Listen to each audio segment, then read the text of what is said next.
पेक्षा आताची रूम जरा बरी वाटत होती. रूममधून वस्तूंवरून रूममेट नक्कीच मोठ्या घरातला असावा असं वाटत होतं. सगळी खोली बघून झाल्यावर काय करावं हे सुचत नव्हतं, म्हणून पलंगावर बसला व स्वतःशीच गप्पा मारू लागला. चला आता सगळं ठीक होणार. मस्त अभ्यास, पोषक आहार आणि थोडासा व्यायाम केला की विषय संपला. रूम तशी बरी आहे, अभ्यासाचं वातावरण पण तसंच आहे. बस अभ्यास झाला की मग जमलं. तसेही इंजिनियर सांगत होते की आपल्या कॉलेजमध्ये बॅग खूप लागतात. आधी हातपाय धुतो, दत्ताचं नाव घेतो आणि मग आवाज सवार करतो. हा बेस्ट असेल. भाऊ ओ भाऊ ओ भाऊ भाऊ अजून आलेच नाही. हो ना, मागच्या वेळेस खूप त्रास दिला भाऊने. तुला म्हटलं ना भाऊंच्या खुर्चीवर नको बसू म्हणून. आले तर म्हणून भाऊ जरासा झुमलू मैं. अरे ना रे ना रे ना, ते आपले भाऊ नाहीत. तुम्ही भाऊकडे आलात? अरे नाही, मी रूम मध्ये शिफ्ट झालो आहे. बाय द वे, मी Shivprasad Bamborde, hostel number 4 room number 10 मधून आलो. ते थोडा मानसिक त्रास होता म्हणून इकडे शिफ्ट झाला. मानसिक त्रास? 4 वर्षापासून येऊन निघून नाही राहिला. आमचा मानसिक त्रास नाही राहिला. मला कुठला मानसिक त्रास? गेला हो, हॉस्टेल नंबर 4 रूम नंबर 10 ला गेला. भाऊंना माहिती आहे का याच्याबद्दल? भाऊ कोण भाऊ? त्यांच्या खुर्चीत बसत त्या भावना निवडतात तो. मन्या हा भावना निवडतात. मन्या नवीन आहे तो. गण्या नवीन आहे तो. अरे शान गण्या शान नवीन आहे तो. तू भावना निवडतात. गण्या जे म्हणते ते नीट आहे. पण का? ऐक, आईंचे नाव समजा, वडिलांचे नाव गणपत सिकरे, शिक्षणपत्र माहिती कुठे, 150 एकर जमीन आहे. भाऊ एक मोठं महत्वाचं व्यक्तिमत्व आहे. गाणं छय नृत्य दया 20 ml स्ट्रिंग, 200 ml पाणी, 2 बर्फाचे तुकडे. पण smoking is injurious to health.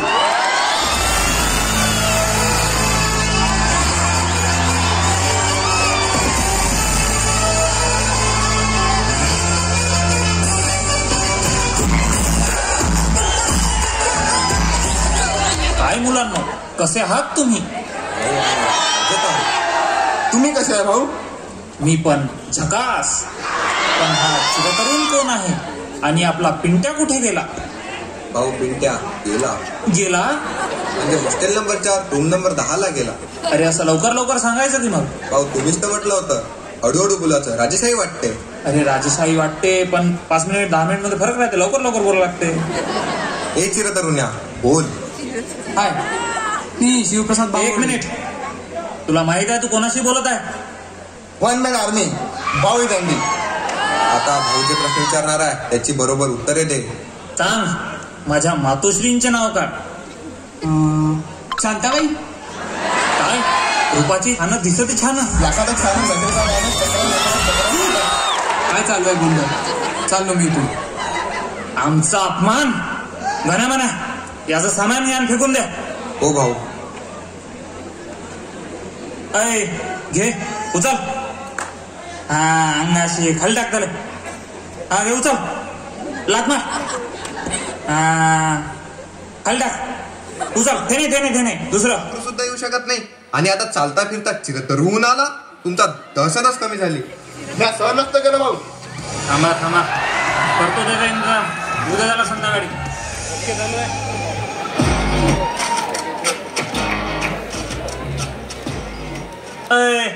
Bambode, कान उघडं ठेवून ऐक. उद्या सकाळपर्यंत रूम खाली करायची आणि निघायचं. नाहीतर हे बघा बर, जोपर्यंत हा रेडिओ माझ्याजवळ आहे तुम्ही माझ्या केसाला पण हात लावू शकत नाही बरं का. भाऊ जादूचा रेडिओ आहे तो. भाऊ माझी आई म्हणायची की माणसाने आपल्या हक्कासाठी लढावं. भाऊ मी हे रूम सोडणार नाही. रूम सोडावी लागेल. सोडणार नाही. आम्हा कतडा ना इथं कतडा ना रोतडा फतडा ना आता कतडा ना. म्हणजे माहित नाही, पण खूप खतरनाक होते.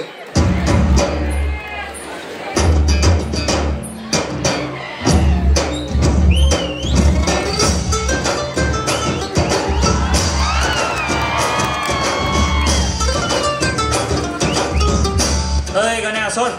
भाऊ दादा. गण्या सोड. भाऊ दादा. गण्या सोड. भाऊ दादा.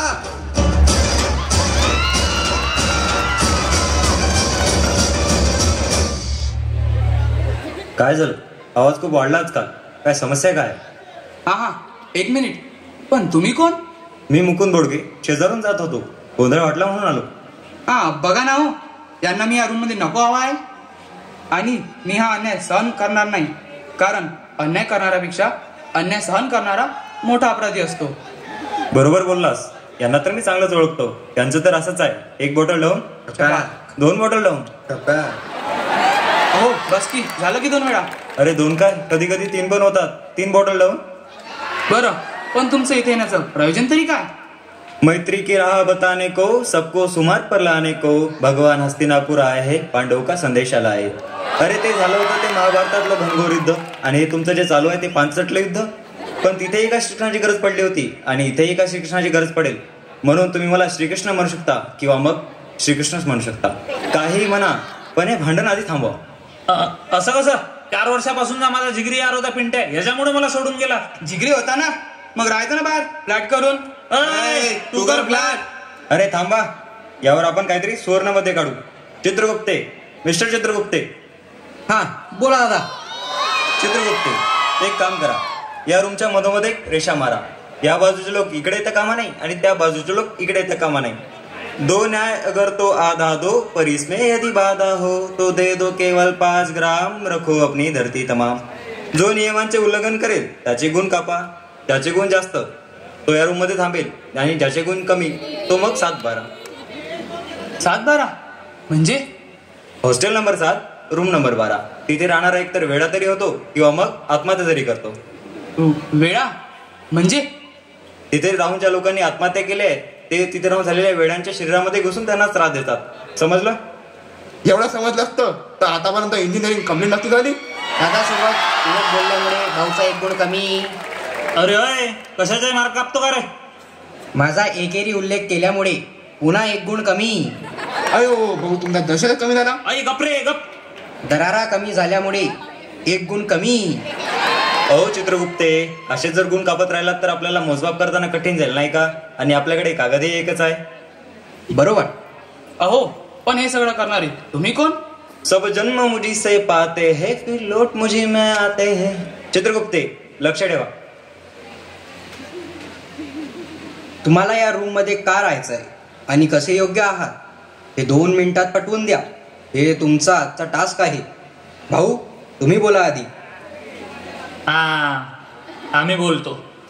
तर या ठिकाणी आमचा पहिला दिवस पण याच रूम मध्ये आणि शेवटचा दिवस पण याच रूम मध्ये व्हावा अशी आमची मनोमन इच्छा आहे.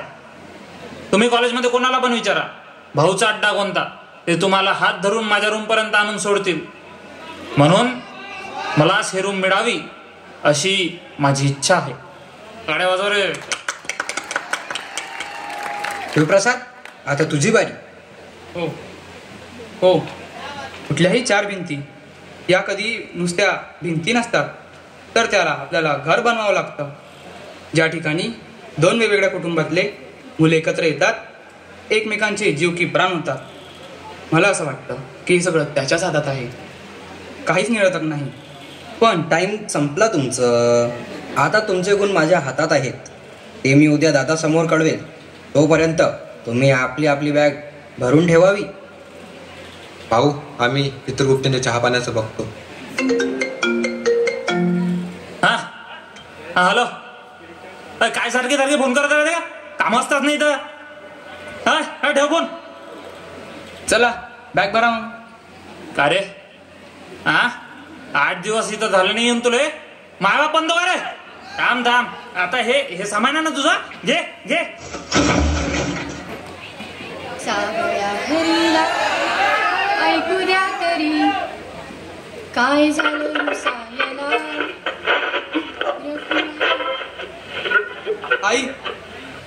आई, का शांत झाली अशी तू आई? आयुष्याच्या प्रत्येक वळणावर साथ देता देता अशी अचानक साथ का सोडली आई तू? लहानपणी जेव्हा मी रुसायचो तेव्हा तू माझ्यासाठी गाणं म्हणायची. सावळ्या हरीला ऐकू द्या तरी काय झालं रुसायला. रखुमाई रुसली कोपऱ्यात बसली, चला जाऊ पुसायला.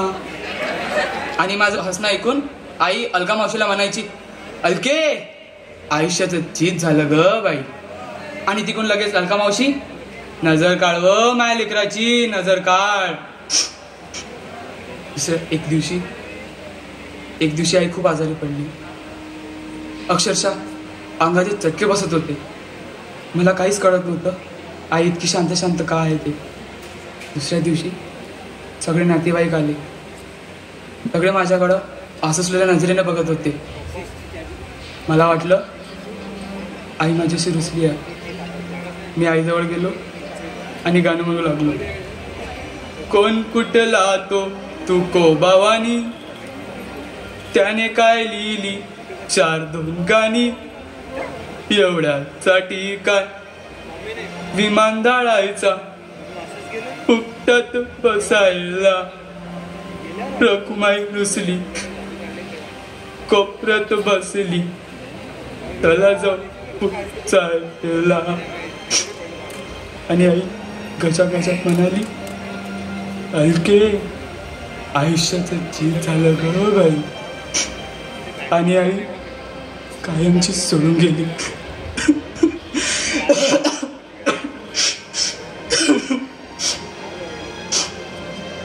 या रेडिओ ना जुन्या आठवणी माझ्या कानात घुमतात हो भाऊ, कानात घुमतात. आयुष्यात एखादी व्यक्ती सोडून गेला ना, तो कधीच नाही सापडत हो भाऊ, कधीच नाही सापडत. तुम्ही लाख प्रयत्न करा, कधीच नाही सापडत. मी ना भाऊ माझी आई प्रत्येकात शोधतो आणि ती मला मिळते पण. मला काहीच नको भाऊ, मला फक्त 4 मित्र गोळा करायचे आहे, जे माझ्यासोबत हसतील, रडतील आणि 4 गप्पा शेअर करतील.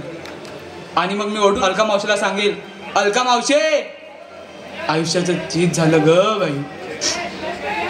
मी आल्यापासून तुमच्याशी आपल्या परीने बोलण्याचा खूप प्रयत्न केला, पण तुमच्यातला प्रत्येकजण स्वतःच्या जगात खुश आहे.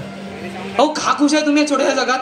काय माहीत, एकतर ना तुमचं काही हरवलं नाही, नाहीतर तुम्हाला काही शोधातच नाही आहे. 2 वेगवेगळ्या स्वभावाची माझ्यासोबत राहूच शकत नाही भाऊ. या सॉरी भाऊ, सॉरी. हा रेडिओ बघितला ना माझं भांडणच. सॉरी भाऊ, उद्या रूम सोडतो मी रूम भाऊ उद्या.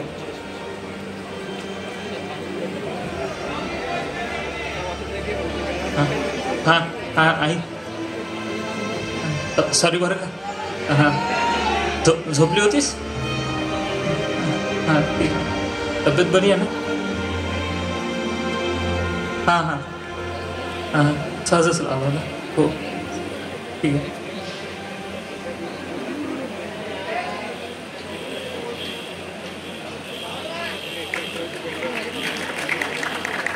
निकाल माझ्या हाती आहे. तर निकाल असा की आम्हा मीच सोडतोय रूम. नाही मीच सोडणार. तर निकाल सांगू की नाही? नाही, भाऊचा दरारा कायम राहू द्या. मीच सोडतोय रूम. सावड्या हरीला ऐकू द्या तरी काय झालं रुसायला. रखमाई रुसली, कोपऱ्यात बसली, चला जाऊ शाळेला. अलका मावशे आयुष्याचं चीज झालं ग बाई.